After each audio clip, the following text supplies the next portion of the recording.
สบายดีทุกคนมื้อนี้ข้าพเจ้าจะพาทุกคนมาเรียนรู้เกี่ยวกับความรู้เกี่ยวกับดวงอาทิตย์ซึ่งนำเสนอโดยข้าพเจ้าถ่าวบุญสวยศรีประเสริฐนำพาโดยอาจารย์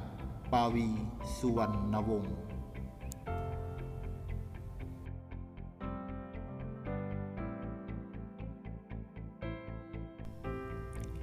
เอกภพคืออาณาเขต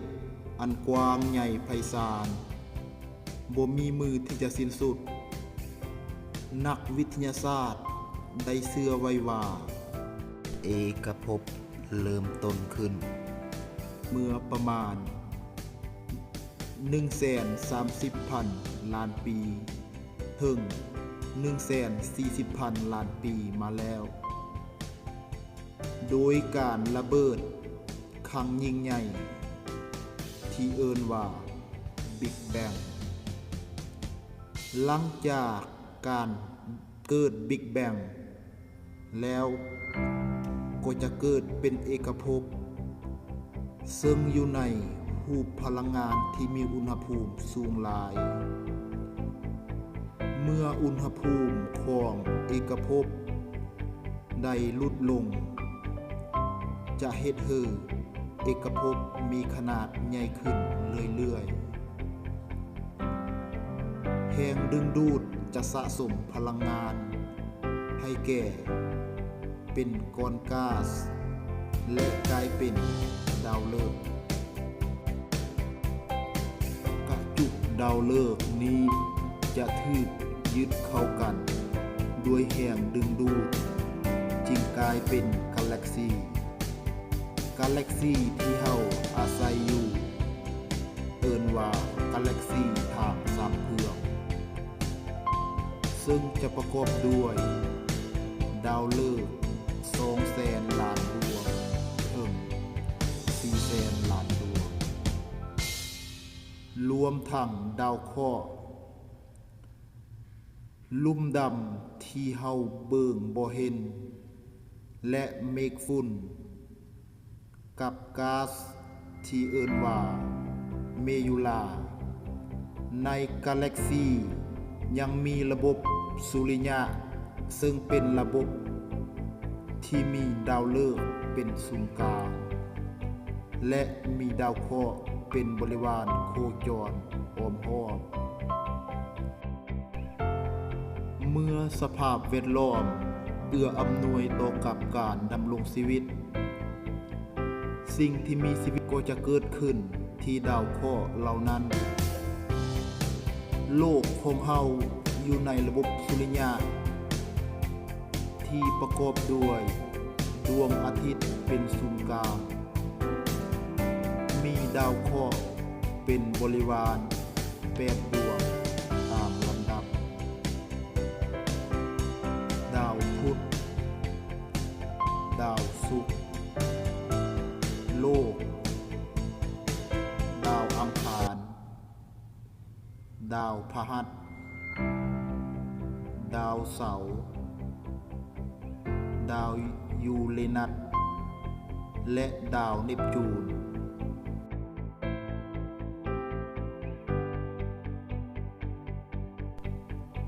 ดวงอาทิตย์คือแรงกำเนิดของแสงหรือคลื่นแม่เหล็กไฟฟ้าตั้งแต่รังสีอินฟราเรดจนถึงรังสีเอ็กซ์และรังสีกามาดวงอาทิตย์คือแหล่งพลังงานอันล้ำค่าดวงอาทิตย์กำเนิดขึ้นเมื่อ 5,000 ปีมาแล้วในเวลาใกล้เคียงกับโลกที่เกิดขึ้นเมื่อมีตำแหน่งอยู่กลุ่มหนึ่งของกาแล็กซีทางสามเผือกของเฮาห่างจากจุดศูนย์กลางของกาแล็กซีประมาณ 250,000 ปีแสงดวงอาทิตย์เป็นดาวฤกษ์ ที่มีเส้นผ่าศูนย์กลางประมาณ 1,392,000 กิโลเมตรซึ่งมีเส้นผ่าใจกลางขนาดใหญ่กว่าโลก109 เทื่อดวงอาทิตย์จะมีปริมาตรหลายกว่าโลกประมาณ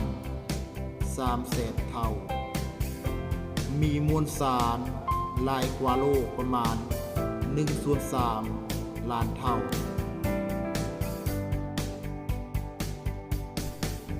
ดังที่เห็นภาพของดาวศุกร์ผ่านหน้าดวงอาทิตย์ซึ่งเป็นภายในมุมมองจากโลกแสดงว่าโลกของเรามีขนาดน้อยกว่าดวงอาทิตย์หลายถึงว่าจะเบิ่งดวงอาทิตย์เป็นหน่วยกลมๆแต่ดวงอาทิตย์บ่แม่นของแข็งดวงอาทิตย์เป็นดาวที่เกิดมาจากกลุ่มก๊าซไฮโดรเจน 75% และฮีเลียม 25% ที่เหลือ 0.1% เป็นโลหะโดยที่ดวงอาทิตย์จะเปลี่ยนไฮโดรเจนในแกนของมันให้กลายเป็นฮีเลียมนั่นคือระเบิดปรมาณูฟิวชั่นที่มาของพลังงานของดวงอาทิตย์ดวงอาทิตย์สร้างพลังงานโดยการเปลี่ยนเนื้อสารให้เป็นพลังงานตามสมผลของผ่านไอน์สไตน์คือ E เท่า m คูณ c กำลังสองบริเวณที่เนื้อสารกลายเป็นพลังงานอยู่แกนกลางจะมีอุณหภูมิสูงถึง 15 ล้านองศาเซลเซียส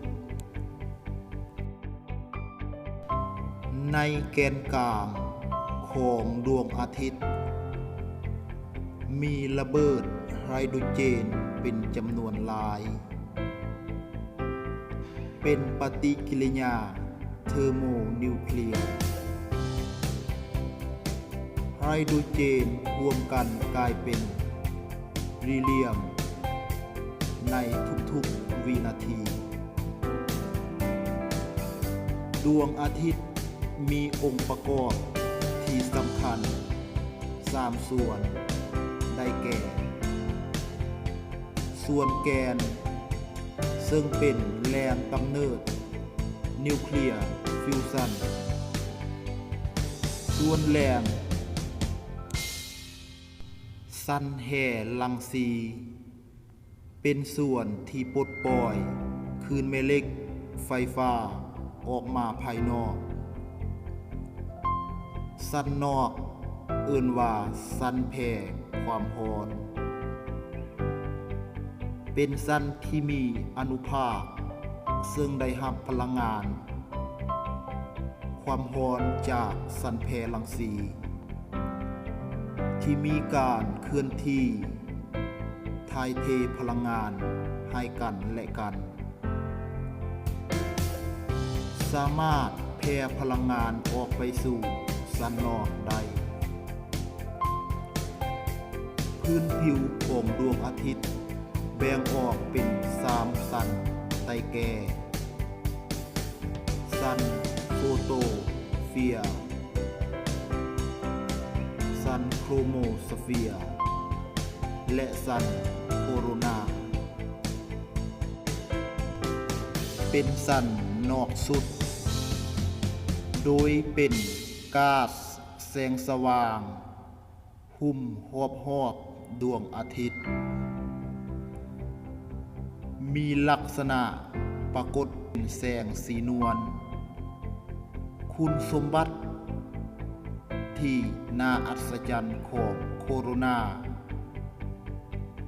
มีอุณหภูมิสูงหลายตั้งแต่ 150,000 แกนวิน ถึง 200,000 แกนวิน การที่โคโรนามีอุณหภูมิสูงหลายนั้นแม้นมาจากการระเหยของก๊าซออกไปอย่างต่อเนื่องจึงเฮ็ดให้มีลมสุริยะกระจายออกมาข้างนอกแผ่มาถึงโลกของเฮาด้วยความไว300 ถึง 1,000 เมตรต่อวินาที